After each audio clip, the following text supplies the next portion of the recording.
Hello दोस्तों, smartphone solution में आपका एक बार फिर से स्वागत है। आज हमारे पास एक केस आया है जो अक्सर लोग उलझ जाते हैं। एमआई का A3 है। इसमें क्या होता है सीपीयू रिवॉल्व करने के लिए आता है, सीपीयू रिवॉल्व कर देते हैं, पीस ऑन हो जाता है, लेकिन उसके बाद इसका साउंड बंद हो जाता है। उसमें कई बार ये भी होता है कि सीपीयू रिवॉल्व करने की वजह से हो सकता है हीट लग गई हो, तो उसको दोबारा से रिवॉल्व कर देते हैं रिंगर आईसी को, तो रिंगर चालू हो जाता है। लेकिन अभी हमने रिवॉल्व नहीं करी है, लेकिन कई बार उससे भी दिक्कत दूर नहीं होती। तो हम आज देखेंगे क्या क्या संभावना इसमें आ सकती है। सबसे पहले हम इसको टेस्ट करते हैं। ठीक है, टेस्ट करते हैं। साउंड में गए, साउंड में जाकर के रिंगटोन में गए। रिंगटोन में जब हमने कोई सी भी प्ले करी, कोई साउंड नहीं आ रहा, मैं माइक के पास लाता हूँ। ठीक है एमआई रिमिक्स की रिंगटोन थी, नहीं बजी। हालांकि कुल टेस्टिंग में बैटरी को रिमूव कर देते हैं, लेकिन मैं फिर भी बिना रिमूव करे इसके ऊपर डायोड मोड पे इसकी रीडिंग लेता हूँ। देखते हैं रीडिंग क्या है। तो ये मैंने ग्राउंड रख दिया यहीं पर। मैं कैमरे पे दिखा दूँ इसे, चलो कैमरा दिखा देता हूँ। ठीक है, ये ग्राउंड रखा और मल्टीमीटर की ये टिप पे रीडिंग है हमारी 528, दूसरे पे है 527। ठीक है, अगर हॉट टेस्टिंग करते हैं जब कभी भी किसी चीज की, तो उसके ऊपर वोल्टेज आते हैं जो आपको सिखाया गया है। हम दोबारा से इसको सेटिंग में जाते हैं, रिंगटोन में जाते हैं और दोबारा से रिंग प्ले करते हैं। अब देखते हैं कि इसमें वोल्टेज आता है।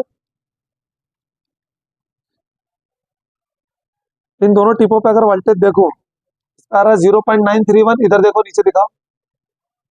ठीक है, और दूसरी टिप पे आ रहा है सेम, यानी 1 वोल्ट के समथिंग इसके ऊपर वोल्टेज आ रहा है। कहीं ना कहीं देखा जाए तो कुछ ना कुछ तो इसमें वर्किंग है। ठीक है ना, पूरी तरह से आप इसको नहीं मान सकते। तो चलो सबसे पहले इसको जैसे करते आ रहे हैं रिबोल, पहले रिबोल के लिए आईसी भी बाहर करते हैं, और उसके बाद आईसी बिठाने से पहले इसके पूरे कंट्रोलिंग सर्किट, इनपुट डाटा सब कुछ चेक करेंगे। ठीक है, वीडियो की लेंथ ज़्यादा नहीं हो, इसलिए हम सारे काम जल्दी जल्दी करने के लिए कोशिश करेंगे। और यहाँ से जो मैं आवाज़ दोबारा से डब कर रहा हूँ, इसमें क्या हुआ था कि हमारा जो ब्लूटूथ डिवाइस जो कनेक्टेड था वो डिस्कनेक्ट हो गया था, और हमने उसी के भरोसे पूरा वीडियो बना लिया। और बाद में पता चला कि हमारी जो आवाज़ थी वो 2 मिनट और 22-23 सेकंड के बाद गायब हो गई। अभी जिस तरीके से आप देख पा रहे हो, इसमें आईसी जो है वो अब तक रिबोल हुई नहीं है। इसके सीपीयू और एमएमसी दोनों रिबोल करे हुए हैं। उसको अब हम आईसी को पहले बाहर निकालते हैं, क्लीन करेंगे, और उसके बाद फिर उसको देखते हैं कि वाकई में क्या इसमें सर्किट में कोई दिक्कत है। क्योंकि हम बार बार ये चीज़ देखते आ रहे हैं कि आईसी को सिर्फ रिबोल कर लेने से ये दिक्कत हर पीस के अंदर हल नहीं होती।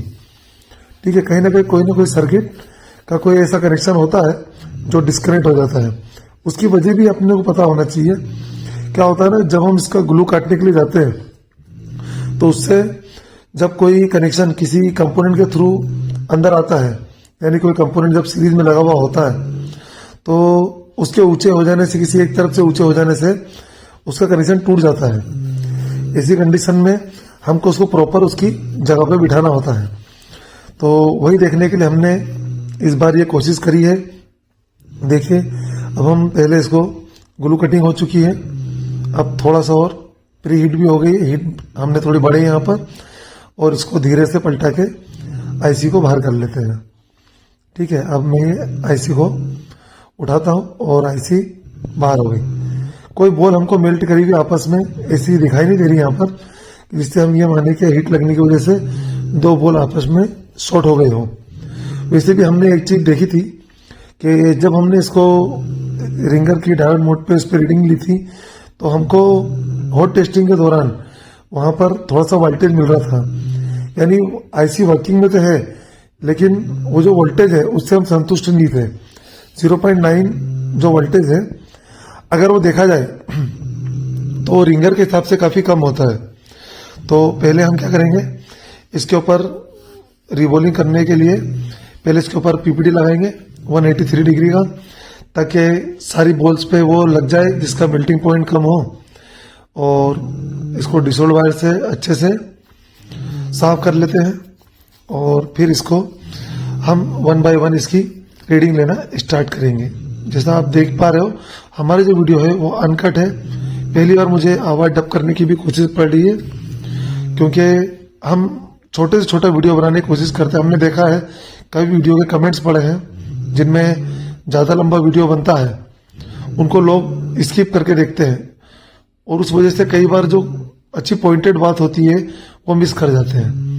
ठीक है, लगभग हमारी आईसी यहाँ पर क्लीन तो हो चुकी है, थोड़ा सा उसको साफ कर लेते हैं और फिर इसके बाद हमको यहाँ पर इसकी एक एक रीडिंग लेना होगी। तो रीडिंग लेने के लिए हम क्या करते हैं, हमेशा हमारे जो आईसी का जो डायरेक्शन होता है उसको कहाँ पर रखते हैं, लेफ्ट साइड में नीचे की तरफ, ताकि हमको उसकी गिनती को देखने के लिए कोई भी कंफ्यूजन नहीं हो, ज़्यादा लोड नहीं पड़े। अब हमने जहाँ पर मैं ये ट्वीजर को दिखा रहा हूँ रखकर, इस साइड इसका नोच पॉइंट था आईसी का, उसके हिसाब से ABCDEF और ऊपर 1 2 3 4 5 6 इस तरीके से गिनती आसान हो जाएगी देखने के लिए। तो जिस तरीके से मैं अपनी क्लास में बताता हूँ उसी तरीके से गिनती शुरू करते हैं। तो बोर्नियो में मैंने इस आईसी को पहले से सामने खोल के रखा है। ठीक है, सबसे पहले हम इसके लिए चेक करेंगे इसके वोल्टेजेस। मैं एक साथ स्क्रीन पे दोनों को सेट कर लेता हूँ ताकि मुझे बार बार माउस की वजह से दिक्कत ना आए। तो मैंने लगभग कैमरा तो आधी स्क्रीन पे कर लिया है, अब इसी के साथ स्क्रीन को भी आधी स्क्रीन पे बोर्नियो पे भी ले आता हूँ। और बहुत जल्द आगे अगर मैं वीडियो बनाऊंगा तो उसके लिए मैं कैमरा और बोर्नियो को जो लेना रहेगा वीडियो में, उसके लिए क्या होगा कि मैं स्क्रीन रिकॉर्डिंग करूंगा ताकि आपको बेहतर क्वालिटी दिखाई दे। लेकिन दिक्कत ये आती है कि इतने वीडियो बनाने के बाद उसमें एडिटिंग में इतना वक्त जाता है जो हमारे पास पॉसिबल नहीं हर बार दे पाना। ठीक है, तो ये मैंने कैमरा भी सेट कर लिया है और इसी के साथ बोर्नियो पर मैंने वो आईसी भी सेट कर ली है जो आपको सामने दिखाई दे रही है। तो सबसे पहले हम इसके वोल्टेज की लाइन देखेंगे। वोल्टेज में हमको VPH इन जो है वो कहाँ कहाँ पर दिखाई दे रहा है, उसके हिसाब से अब हम इसमें यहाँ पर रीडिंग देखेंगे। तो सबसे पहले हम इन पे देखते हैं। इनके ऊपर जब देखने जाएंगे डायोड मोड पे तो जो रीडिंग मिलेगी वो स्विचिंग के टाइम चारों वोल्ट पे मिलना चाहिए। ये हमने देखी C1 पे 329 के समथिंग के रीडिंग आ रही है इसके ऊपर। ठीक है, अब वही इन चारों पे आना चाहिए, A1 A2 B1 और B2। अगर आपके पास बोर्नियो है और आप ये वीडियो देख रहे हो तो प्लीज़ उसके अंदर अच्छी क्वालिटी पे देखने के लिए आप इसके स्कीमेटिक को खोल के देख लीजिएगा और फिर मैं जो बोल चेक कर रहा हूँ उस पर देख लेना उस पर क्या रीडिंग है और मैं उस वक्त किस चीज़ को चेक कर रहा हूँ, आपको अंदाज़ा आसानी से लग जाएगा। ठीक है, तो ये यहाँ पर हमने इनपुट तो कंफर्म कर लिया। अब एक वोल्टेज और है हमारे पास जो 1.8 का है, उसको हम क्या करेंगे 1.8 भी चेक कर लेते हैं। अभी सिर्फ कूल टेस्टिंग कर रहे हैं, हमको ये उम्मीद है कि कूल टेस्टिंग में कुछ ना कुछ हमको फॉल्ट जरूर मिलेगा। ये हमने देखा है ABCDEF में हमने देखा है 3, जहां पर हमको 1.8 की लाइन भी मिल गई है। इसके अलावा जिस तरीके से हम दूसरी आईसीयू में देख चुके हैं, जब भी वोल्टेज इन होता है तो उसके आसपास कहीं पर MID के कनेक्शन होते हैं जिनके ऊपर हेवी वैल्यू के केप लगे हुए होते हैं। जो कनेक्शन देखा जाए और कहीं पर न जा करके वहीं पर उनकी जो रास्ता होता है वो पूरा हो जाता है। इसके हिसाब से हमको दो लाइनें दिख रही है। ठीक है, एक बूस्टर के नाम से दिख रही है तो उसको भी हम देखेंगे यहीं पर। तो ये जो भी था एक छोटा केप है और 2 बड़े केपों में आएंगे। तो ये D1 जो हमने देखा है, ये D1 पास वाले केप से कंटिन्यूटी इसकी मिल रही है, 0 आ रहा है मल्टीमीटर में डायोड मोड पे, यानी कंटिन्यूटी ओके। उसके बाद हमने ये 3 पॉइंट से बड़े बड़े 2 केप देखे, इन दोनों को भी चेक करेंगे। ठीक है, ये साइड से आपको दिखाई दे रहा होगा जो आईसी के लेफ्ट साइड में बड़ा केप है, इसी से इसका कनेक्शन है। तो ये कनेक्शन भी हमने जब इसमें चेक किया तो हमको यहाँ पर आसानी से मिल गया, जो कि A4 B4 और साथ में एक और बोल पे जाएगा B5 पे। ठीक है, ये कनेक्टिविटी इससे इसकी ओके है। तो इन चीज़ों में तो दिक्कत वैसे होना भी नहीं चाहिए। जिस तरीके से हमको वहाँ पर वोल्टेज मिल रहा था 0.93 के समथिंग। उससे जो हमने बच्चों को पढ़ाया उनका भी ये कहना था कि इसके डाटा के इनपुट में ही कहीं ना कहीं दिक्कत होगी। इसके कंट्रोलिंग सर्किट और वोल्टेजेस की लाइन में कोई दिक्कत नहीं होना चाहिए, क्योंकि जब कभी वोल्टेज या कंट्रोलिंग सर्किट की लाइन में दिक्कत आती है तो आईसी उस वक्त ऑन ही नहीं हो पाती है। ठीक है, ये जो हम रीडिंग देख रहे हैं, रीडिंग हमारे को कंफर्म मिल रही है। ठीक है, अब हमने क्लॉक की लाइन देखी थी, अब हम डेटा की लाइन देख लेते हैं। और एक बात का और आप ध्यान रखिएगा, हमेशा क्वालकॉम में जो होता है वो I2C की लाइन पे ACL HD की जो लाइनें होती हैं उन दोनों पर एक रजिस्टर से 1.8 की लाइन से जोड़कर उस लाइन को पुल अप किया जाता है। तो जब कभी हम ग्लू कटिंग करते हैं और ऐसे दो रजिस्टर लगे हुए होते हैं अगर दोनों आईसीओ के बीच में, तो उनका भी एक सिरे से डिस्कनेक्ट होना बहुत आम बात है। तब हमको क्या होगा कि रीडिंग तो मिलेगी, लेकिन रीडिंग जो होगी वो हमारी होगी सीपीयू की, लेकिन अगर पुलअप रजिस्टर उसको पुलअप नहीं करवाएगा तो थोड़ी मेरी आवाज में सर्दी की वजह से साफ नहीं आ पा रही है, तो उस वक्त हमको और टेस्टिंग भी करना पड़ जाएगी। तो अभी हम सबसे पहले सर्किट को चेक कर रहे हैं। अभी हमने ACL HDA दोनों देख लिए हैं। अब बारी आएगी हमको डेटा की हमारी 4 लाइनें देखने के लिए। ठीक है, चारों लाइनें हम देखेंगे और उसके बाद कंफर्म करेंगे कि क्या वाकई में डेटा भी इनपुट ओके है, आउटपुट तो ओके है। अगर आउटपुट ओके नहीं होता तो हमको जो वोल्टेज मिला था वो वोल्टेज वहां पर नहीं मिलता। ठीक है, तो अब हम डेटा की लाइन को देखना शुरू करते हैं। तो ये जो हमने पहला रजिस्टर देखा है ये इसकी क्लॉक का था। ठीक है, अब इसकी बॉल नंबर और ये दिखाता हूं। अगर आप मेरी आईसी की डायरेक्शन देखोगे और बोर्नियो में दिखने वाला डायरेक्शन दिखेगा तो दोनों अलग अलग है। बोर्नियो में आईसी का नोच पॉइंट जो है वो राइट में ऊपर साइड है, जबकि मैं आईसी को लेफ्ट में नीचे की तरफ करके बैठा हूं ताकि मुझे ABCD की गिनती में कोई दिक्कत नहीं आए। और मैंने देखा है ABCDEF F2 में इस रजिस्टर से इसकी कंटिन्यूटी नहीं है। देखो OL आ रहा है मल्टीमीटर में, अब इसका कनेक्शन इससे दूर है। अब हमने यहां पर रीडिंग देखी थी, रीडिंग इसके ऊपर नहीं आई थी। अब हम एक काम करते हैं, रजिस्टर के ऊपर भी यहां पर रीडिंग लेकर के देखते हैं। अगर रजिस्टर पे रीडिंग आई है तो रजिस्टर के ऊपर रीडिंग देखते हैं, बिल्कुल आ रही है 452। ठीक है, रीडिंग ये तो हुई एक रजिस्टर की, मतलब एक कनेक्शन की जो डेटा की 4 लाइन है। अब हम बाकी के 3 कनेक्शन भी जरूर चेक करेंगे, क्योंकि अगर हमने ग्लू काटा था और उससे अगर किसी कनेक्शन का डिस्कनेक्ट होना पॉसिबल था तो जरूरी नहीं किसी एक ही कनेक्शन से उसमें दिक्कत आए, एक से ज्यादा भी कनेक्शन हो सकते हैं, तो दोबारा आईसी उठाना पड़ जाएगी। इसलिए अभी हम सभी कनेक्शनों को देख लेते हैं और लगभग सारे कनेक्शन ओके हैं। अब हम इसके साइड से कट करते हैं तो काफी मतलब हमको डिस्कनेक्ट होने वाली जो जगह है वो ऐसी लग रही है जैसे कि रजिस्टर थोड़ा सा नीचे की साइड खिसक गया है। अब इसके लिए एक इजी ट्रिक है, इस पे हम पीपीडी लगाएंगे हमारा 183 का, और उसको अपनी जो ब्लोअर गन है उससे हिट मारेंगे ताकि यहां पर पीपीडी उसकी पकड़ करवा दे रजिस्टर की।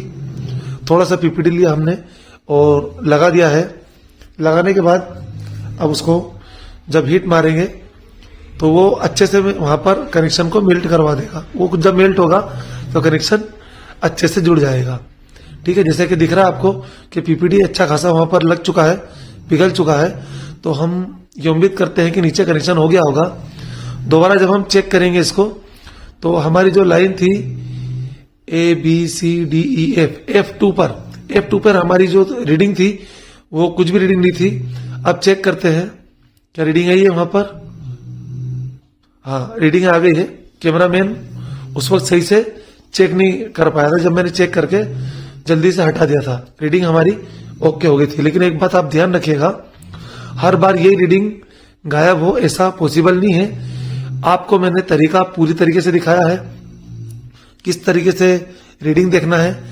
आपको अगर वोल्टेज की लाइन चेक करने के लिए इसमें मिली थी तो VPH जो इन था वो 1 बॉल पे था, स्विचिंग की 4 बॉल थी, 1.8 की 1 बॉल थी, ACL HDA की 2 बॉल थी और 4 डेटा इनपुट होने वाली लाइन थी।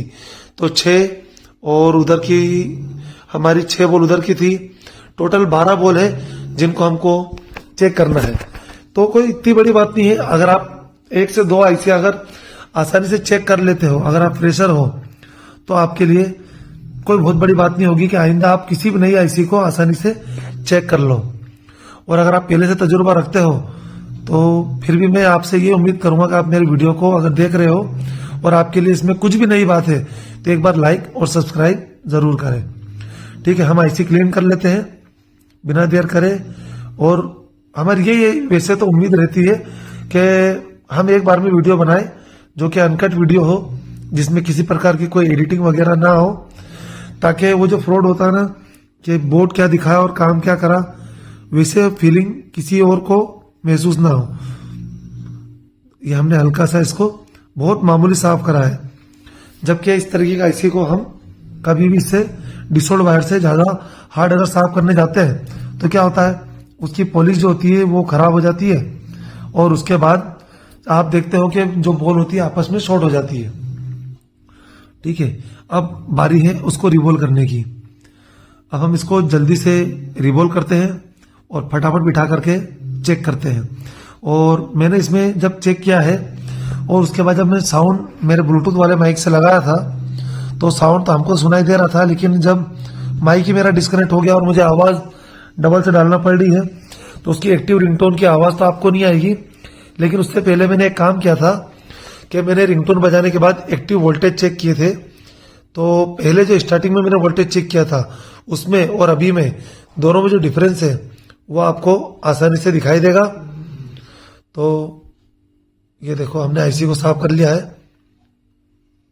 जितना जल्दी हो सकता है उतना जल्दी हम काम करने की कोशिश करते हैं। वीडियो की ज्यादा लेंथ ज्यादा अच्छी बात नहीं होती है।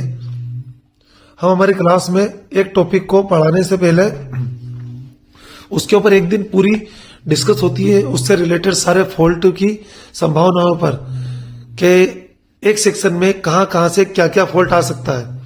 उसके बाद जब हम जाते हैं और आईसी की वर्किंग को समझते हैं तो जो बंदा फ्रेशर होता है वो भी आसानी से उस बात को समझ जाता है। तो अगर आपको आईसी की वर्किंग अगर समझ में आ गई है तो आपको जब टेस्ट करोगे, कूल टेस्टिंग हॉट टेस्टिंग तो बाद में होती है, कुछ चीजें हम पहले ही चेक कर लेते हैं फोन को बिना खोले या खोलने के बाद बिना आईसी रिमूव करे भी हम जो चीज चेक करते हैं उससे हमको ये तो कंफर्म हो ही जाता है कि हमको कहां पर काम करना है। जब हमने शुरू में इसके ऊपर वोल्टेज देखे थे तो वोल्टेज हमको मिले थे, यानी आईसी जो हमारी थी वो रन तो हुई थी। अगर वो रन हुई थी तो उसके सिग्नल्स और उसके वोल्टेज वो कंप्लीटली अपनी जगह पर बराबर थे, जिसकी वजह से आईसी जो है वो काम कर रही थी। जो हमारी आईसी है वो अब रिबॉल हो चुकी है। इसको हम थोड़ा सा साफ कर लेते हैं थिनर से। उसके बाद जब बोर्ड में बिठाएंगे तो इसके नोच पॉइंट पे आपको डॉट नहीं मिलेगा, जबकि नाम के साथ एक प्लस का साइन दिखेगा। मैं पीछे क्लीन करके दिखाता हूं। वैसे तो आईसी क्लीन दिख रही है, ठीक है। ये जो 9 से पहले जो प्लस का निशान दिखाई दे रहा है ये हमारा नोच पॉइंट, आप इसको मान के चलिएगा। किसी भी आईसी में अगर आपको नोच पॉइंट दिखाई नहीं दे रहा है तो निकालने से पहले आप उस पर जो लिखा हुआ उसका डायरेक्शन आप देख सकते हो कि किस साइड था, ताकि आपको दोबारा बिठाते वक्त आसानी हो जाए। अभी देखो मैंने पेस्ट कितना कम लगाया है, ठीक है। बहुत ज्यादा भी सोल्डिंग पेस्ट नीचे लगा देने के बाद आदमी जब उसको हिट मारने के लिए जाता है तो एक दिक्कत होती है कि आईसी जो होती है वो पेस्ट के साथ दे के और अपनी लोकेशन छोड़ देती है। जबकि अगर आप उसको नाम मात्र का पेस्ट दे दो और थोड़ा ऊपर से हिट करो तो 1-2 बॉल पे अगर अपनी पकड़ बना लेगी, देन हम उसके करीब में अगर उसके बाद ले जाते हैं नोजल को ब्लोअर की तो ना वो उड़ेगी ना उसकी लोकेशन डिस्टर्ब होगी। अब जब हमने उसको 2-5 सेकंड हीट लगा ली है तो अब हम उसको थोड़ा सा सोल्डिंग पेस्ट और दे सकते हैं, ठीक है। थोड़ा सा सोल्डिंग पेस्ट देंगे इसको और हल्का सा चेक करके कंफर्म करेंगे कि आईसी हमारी अपनी प्रॉपर जगह पर बैठ गई हो, ठीक है। ये अब हम इसको चेक करके देख लेते हैं, ठीक है। ये चेक हो गई है हल्की सी। और चेक करने में अक्सर लोग क्या होता है कि सीपीयू को चेक करने की आदत बना रखी है लोगों ने, जिन्होंने सिर्फ रीबॉलिंग के ऊपर महारत हासिल कर रखी है। शेक हर आईसी को नहीं करना होता है। ज्यादा छोटी बॉल अगर सीपीयू की भी है तो अगर आप उसको शेक ना करो तो अच्छा रहेगा। तो ज्यादा टाइम नहीं खराब करते हुए हम फटाफट इसको ठंडा करते हैं और उसके बाद पहले हम जो है इसके वोल्टेज चेक करेंगे, उसके बाद हम इसका रिंगर चेक करेंगे। हमारे क्लास के आज वो बच्चे जो रुक गए थे थोड़ी देर के लिए, सभी मस्ती में लगे हुए थे इस वक्त भी, और वैसे तो वक्त हो चुका था इन सबके जाने का, हमने फोन ऑन कर लिया है। अब फोन ऑन हो जाता है, फिर इसको चेक करके देखते हैं। हमारे यहाँ पर क्लास का वक्त सुबह सुबह रहता है, फिर शाम तक के प्रैक्टिस करते हैं, तो 6 बजे तक लगभग सारे चले जाते हैं। लेकिन हमने काफी देर के बाद इसको करना चाहा तो कुछ बच्चे उसके लिए रुक गए कि आज प्रैक्टिकल करके देखते हैं। अब ये फोन जब ऑन होगा तो साउंड करेगा, ऐसा हर मॉडल में संभव नहीं है। रेडमी के, एमआई के जो कुछ मॉडल्स होते हैं रेडमी के, उनमें स्टार्टिंग कुछ टोन होती है जो आपको सुनाई देती है, लेकिन इसमें नहीं है। तो जैसे ही ऑन होगा हम इसको सेटिंग्स में जाएंगे, इसके अंदर रिंगटोन को प्ले करेंगे और फिर हम इसके वोल्टेज देखते हैं। सबसे पहले हम इसका लॉक खोल के देखते हैं, ठीक है। लॉक खुल जाए, धीरे से एप्लीकेशन जो है वो लोड होंगी। लोड होने के बाद हम इसके अंदर, इसकी बैटरी थोड़ी लो थी तो हमने इसको चार्ज भी लगा लिया। माइक हमने लगाया था लेकिन अब क्या करें, माइक डिस्कनेक्ट हो गया। सेटिंग में गए, साउंड में गए, रिंगटोन को प्ले करी, ठीक है। अब इसके ऊपर हम वोल्टेज चेक करेंगे। अब आप वोल्टेज देखिएगा, स्टार्टिंग में वोल्टेज कितना था और अब वोल्टेज कितना है, देखो 3.27 दिखा डिफरेंस आपको।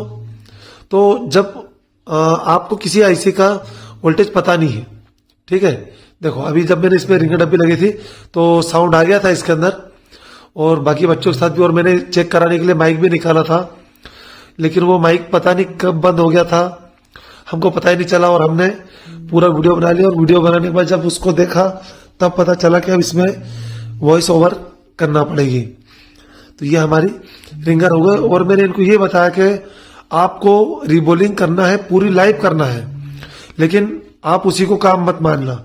असल में जो काम है वो फॉल्ट फाइंडिंग ही है, जिसको स्टेप बाय स्टेप एक ही अगर सेक्शन को अगर 2 से 3 मॉडल में कर लोगे तो मालिक ने चाहा था आप जल्दी एक्सपर्ट बनोगे।